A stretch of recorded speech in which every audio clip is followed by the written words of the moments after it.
সত্যানুষ্ঠান বইয়ে প্রথমেই ঠাকুর লিখেছেন সর্বপ্রথম দুর্বলতার বিরুদ্ধে যুদ্ধ করতে হবে, সাহসী হতে হবে, বীর হতে হবে। পাপের জ্বলন্ত প্রতিহতে দুর্বলতা। আমি যদি মনে ভাবি না আমি পারবো না, মায়েরা বলছেন একটু ঠাকুরের ইষ্টপ্রসঙ্গ করো, আমি যদি না আমি ভয় করছে পারবো না, আমার দ্বারা হবে না, সেটা কিন্তু করলে হবে না। ঠাকুর বলছেন তুমি এগিয়ে যাও, মেপে দেখতে যেও না কত দূর এগিয়েছো, তাহলে আবার পিছিয়ে পড়বে। আমি যদি মনে করি আমি পারবো না, আমার দ্বারা হবে না, আমার সম্ভব নয়, আমার সংসারে প্রচুর কাজ, আবার ঠাকুর বলছে দীক্ষাপত্র সমীক্ষা। হ্যাঁ, আমাদের মায়েরা যদি সবাই মিলে দুপুরের দিকে যখন আমাদের ফাঁকা টাইম থাকে ওই সময় যদি আমরা বেরিয়ে যাই, ঠাকুরের কাজ করি, যারা দীক্ষা নিয়েছে তাদেরকে বলি, ঠাকুরের নিয়ম নীতি চলা বলা কথাগুলো যদি আমি মেনে নিয়ে চলি, আমার জীবন সার্থক হবেই হবে। ঠাকুর বলেছেন যে সদ্গুরু শরণাপন্ন হও, সৎ নাম মনন করো আর সৎসঙ্গের আশ্রয় গ্রহণ করো। আমি নিশ্চয়ই বলছি তোমাকে তোমার উন্নয়নের জন্য ভাবতেই হবে না। তাহলে আমাদের উন্নয়ন কি শুধু আর্থিক উন্নয়ন না, আমাদের শারীরিক, মানসিক, আধ্যাত্মিক, সাংসারিক, শারীরিক সব দিক দিয়ে আমাদের উন্নতি হবে। আমরা যদি তার নিয়ম নীতি চলাবলা কথাগুলো মেনে নিয়ে চলি। দীক্ষা মানে হচ্ছে দক্ষতা অর্জন করা, জ্ঞান অর্জন করা। আমি দীক্ষা নিয়ে যদি বসে থাকি তাহলে আমার কিন্তু কিছুই হবে না। না, সে কিন্তু হাসে। কেন হাসে? তার সেই মায়ের প্রতি বা বাবার প্রতি তার কিন্তু বিশ্বাস থাকে, সে আমাকে মাটিতে পড়তে দেবে না, সে আমাকে ঠিক লুফে নেবে। সেই রকম আমাদেরও কিন্তু এই দয়াল ঠাকুর বা পরম পিতার উপর আমাদেরও সেই বিশ্বাসটাই রাখতে হবে যে আমাদের যত যাই হয়ে যাক না কেন আমরা ঠিক সেখান থেকে বেরিয়ে আসবো। কারণ ঠাকুর সত্যানুসরণে বলেছেন যে দুঃখ কারো প্রকৃতগত নয় কো, আমরা ইচ্ছা করলে সেটাকে তাড়িয়ে দিতে পারি। তাই দুঃখের মধ্যেও আমাদের আনন্দ খুঁজে নিতে হবে, তাহলেই দেখবেন আমাদের বাঁচার স্বাদটা অন্যরকম হয়ে যাবে। সত্যানুসরণে ঠাকুর 30 পাতায় কি বলেছে? যে অন্ধ হওয়া দুর্ভাগ্য বটে, কিন্তু যষ্টিচ্যুত হওয়া আরো দুর্ভাগ্য। কারণ এই যষ্টি অনেকটা এই অন্ধের কাজ হচ্ছে সেই যষ্টি কিন্তু তাকে পথ দেখিয়ে নিয়ে যায়। তাহলে কি যে অন্ধ হওয়া দুর্ভাগ্য এটা কি বলতে চেয়েছেন ঠাকুর? যে যারা এখনো আমাদের সদ্গুরুর দীক্ষা পাননি তারা সত্যি অভাগা। আমরা সত্য কি বলবো, যে ঠাকুরের পরম দয়া যে আমরা সদ্গুরুর দীক্ষা পেয়েছি। তাই সকলের কাছে অনুরোধ রাখবো যারা এখনো সদ্গুরুর দীক্ষা নেননি, সদ্গুরুর দীক্ষা নিন। কারণ সদ্গুরুর দীক্ষা না নিলে জীবন ধন্য হয় না। ঠাকুর একটা বাণী দিলেন যে গুরু পূজা না করিলে কোনো দেবতার হয় না পূজা, সব দেবতার সিদ্ধি আসুন, গুরুই কিন্তু তাদের ধ্বজা। তাই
যেন তস্মৈ শ্রী গুরুবে নমঃ।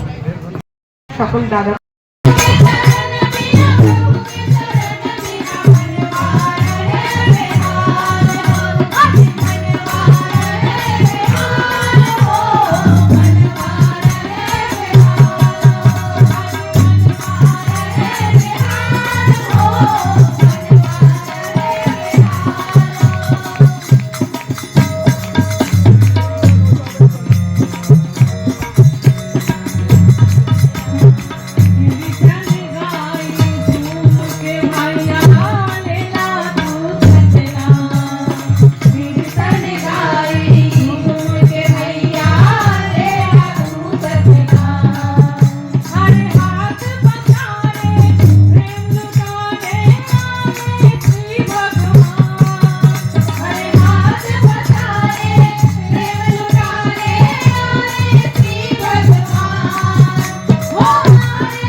दामन को, जीवन के हर देश दामन को, पार करके हर छोट दामन को, जीवन के हर देश दामन को, नित दिन निर्मल किया निरंतर, नित दिन निर्मल किया निरंतर, हृदय बिहारी ने तामस बिदाया, हृदय बिहारी ने तामस बिदाया, हृदय बिहारी ने तामस बिदाया, हृदय बिहारी ने तामस बिदाया, मन मन में रट दीदी प्रगट कर तारा, आया रे प्रिय परम दयारा, आया रे प्रिय परम दयारा, अभी जगमग दुनिया सारा, हर जीवन प्रकाशित कर ले, आया रे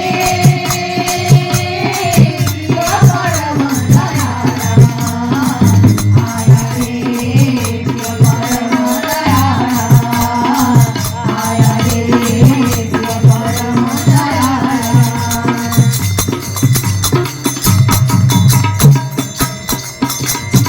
दिखाना ऐसा प्रेम किसी ने, ऐसी दया ना किसी के सीने, दिखाना ऐसा प्रेम किसी ने, ऐसी दया ना किसी के सीने, अमोघ क्षमा शब्द है उसका, अमोघ क्षमा शब्द है उसका, भव भय करना पथ का उबारा, भव भय करना पथ का उबारा, भव भय करना पथ का उबारा, भव भय करना पथ का उबारा, सबसे प्यारा है ठाकुर हमारा, आया रे प्रिय परम दयारा, आया रे प्रिय परम दयारा, अभी जगमग दुनिया सारा, हर जीवन प्रकाशित कर ले, आया रे प्रिय परम दयारा, आया रे प्रिय परम दयारा, आया रे प्रिय परम दयारा, आया रे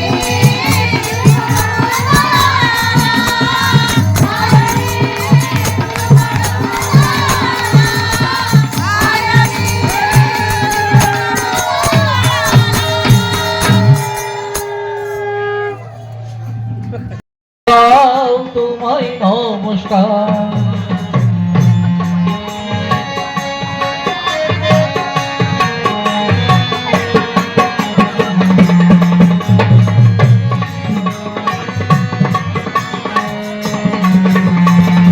পাপী পাপী দীন অভজন সাধু পূর্ণবান, সমদর্শী সমাদরে সবারই দাও স্থান। পাপী তাপী দীন অভজন সাধু পূর্ণবান, সমদর্শী সমাদরে সবারই দাও স্থান। প্রবৃত্তি জালে ছিন্ন করে দাও মেনে নিস্তার, প্রতিকূলের হে অনুকূল তোমায় নমস্কার।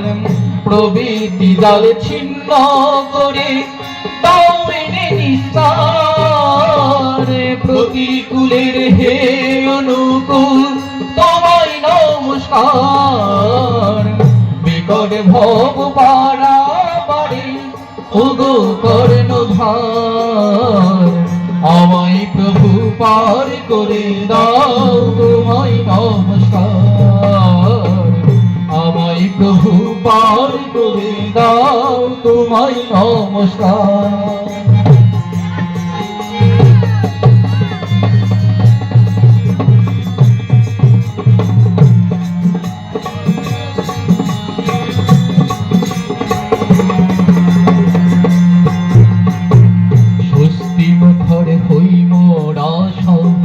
অনুশাসন মেনে পরম শত্রু হয়ে আপন পাখি আলিঙ্গনে, স্বস্তি মুখর হই মোরা সব অনুশাসন শাসন মেনে পরম শত্রু হয়ে আলিঙ্গনে ভবের বাঁধন হয় গো শিথিল তোমার করুণায়। নবীনের আগের জীবন ধারা উন্নতিতে ধায় ভবের বাঁধন হয় গো শিথিল তোমার করুণায়। নবীনের আগের জীবন ধারা উন্নতিতে ধায় যে জন করে তোমার তার পরম জীবন সার। তারই তুমি ধরে থাকো তোমায় নমস্কার। যে জন করে তোমার তার পরম জীবন সার। তারই তুমি ধরে থাকো তোমায় নমস্কার। বিকট ভব পারাবারে ওগো কর্ণধার। আমায় প্রভু পার করে দাও তোমায় নমস্কার। আমায় প্রভু পার করে দাও তোমায় নমস্কার। আমায় প্রভু পার করে দাও। সে তোমার পরিবারের পরিধির মধ্যে আসলো, তার পুরো দায়িত্ব এখন তোমার। ঠাকুর বলতেন যে একটা ধান গাছ বসালে ফসল হতে সময় লাগে 1 বছর, 1 বছরের মধ্যে সেই গাছে ফল ধরে। কিন্তু একটা মানুষকে বসালে ফসল হতে সময় লাগে 20 বছর। ফসল হওয়া মানে ফল ফলা, অর্থাৎ একটা মানুষ ঠাকুরের চরণাশ্রিত হবার পরে ঠাকুরের নীতি বিধি মেনে পরিপূর্ণ মানুষ হয়ে ওঠা। তাই তো পরম পূজ্যপাদ শ্রী শ্রী আচার্যদেব বারবার করে বলছেন ডিপি ওয়ার্কের কথা।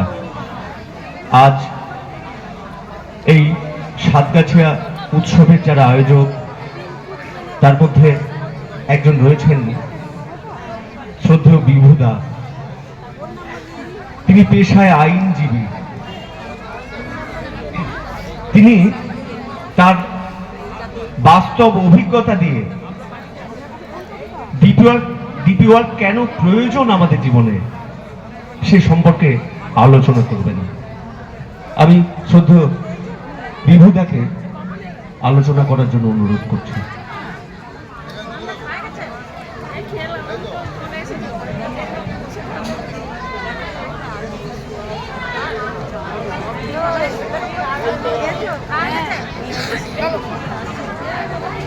পরম প্রেমময় শ্রী শ্রী ঠাকুর আমার পরম আরাধ্যা জগৎ জননী শ্রী শ্রী বড়মা পরম পূজ্যপাদ শ্রী শ্রী বরদার রাতুলানা চরণে জানাই ভক্তিপূর্ণ কোটি কোটি প্রণাম। পরম পূজ্যপাদ শ্রী শ্রী আচার্যদেবের শ্রীচরণে জানাই প্রণাম। পরম পূজনীয় শ্রী শ্রী অবিন্দ দাদার শ্রীচরণে জানাই প্রণাম। গুরু পরিবারের প্রতি প্রত্যেকের শ্রীচরণে জানাই প্রণাম। আজকে সাতগেছিয়া সৎসঙ্গ কেন্দ্রের যুব পুরুষোত্তম শ্রী শ্রী ঠাকুর অনুকূল চন্দ্রের শুভ 138তম জন্মবার্ষিকী জন্ম মহোৎসব, এই আনন্দ অনুষ্ঠানের অংশীদার প্রতি প্রত্যেককে জানাই আন্তরিক অভিনন্দন। আপনারা এসেছেন বলেই অনুষ্ঠানের সার্থকতা, অনুষ্ঠানের সৌন্দর্য। উপস্থিত সকল শ্রী শ্রী ঠাকুরের সভাপতি ঋত্বিকগণ, অধৈর্য যাজক কর্মী যারা রয়েছেন প্রতি প্রত্যেককেই প্রণাম জানাই। আপনারা সকলে ভালো আছেন তো?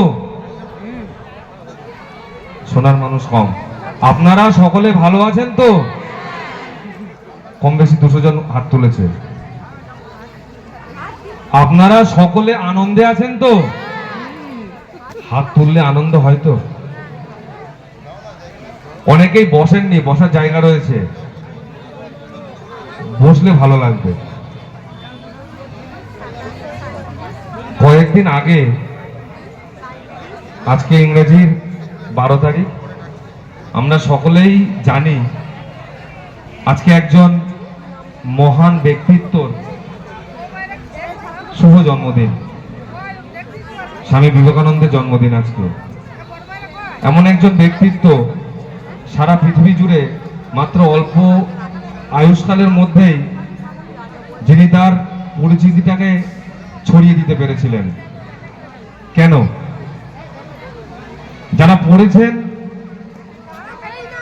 ডাকনাম বিলে নরেন্দ্রনাথ দত্ত, জন্মসূত্রে বাবা মায়ের দেওয়া যে নাম, সেই নরেন্দ্রনাথ দত্ত থেকে পরিবর্তন হয়ে স্বামী বিবেকানন্দ কিভাবে হলো, যারা পড়েছেন এই ট্রান্সফরমেশনটা, পরিবর্তনটা, একটা ছোট পোকা থেকে কি করে প্রজাপতি হয়, রঙিন পাখনা মেলে সমাজের জন্য আনন্দ দেয়,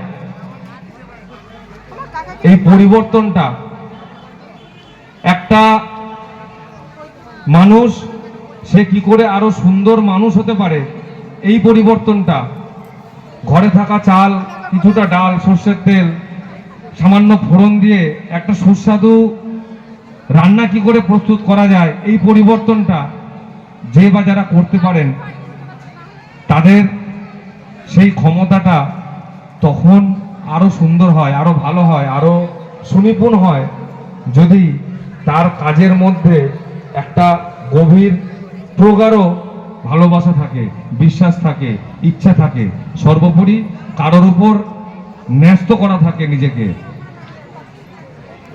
এই এতগুলো বড় কথা বলে একটা বাক্য বললাম, বড় বাক্য,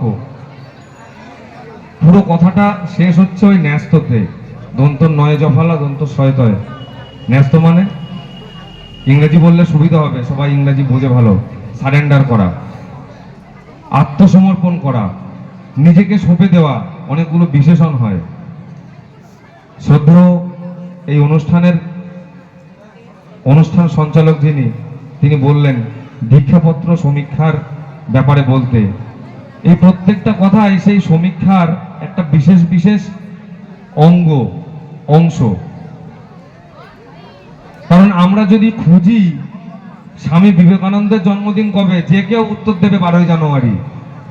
কিন্তু স্বামী বিবেকানন্দ জন্ম হয়েছিল কি মায়ের পেট থেকে যে ছেলেটি হয়েছিল?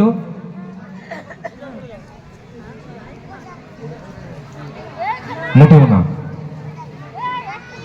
নরেন্দ্রনাথ দত্ত সে আর 5টা বাড়ির ছেলেদের মতনই পড়াশোনা করেছে, কলেজে গিয়েছে, নিজের স্বাভাবিক দৈনন্দিন কাজকর্মগুলি করেছে, কিন্তু তা সত্ত্বেও তার একটা ঈপ্সিত আগ্রহ ছিল, মনের ভিতরে আন্তরিক একটা বিশাল চাওয়া ছিল, ভালোবাসা ছিল।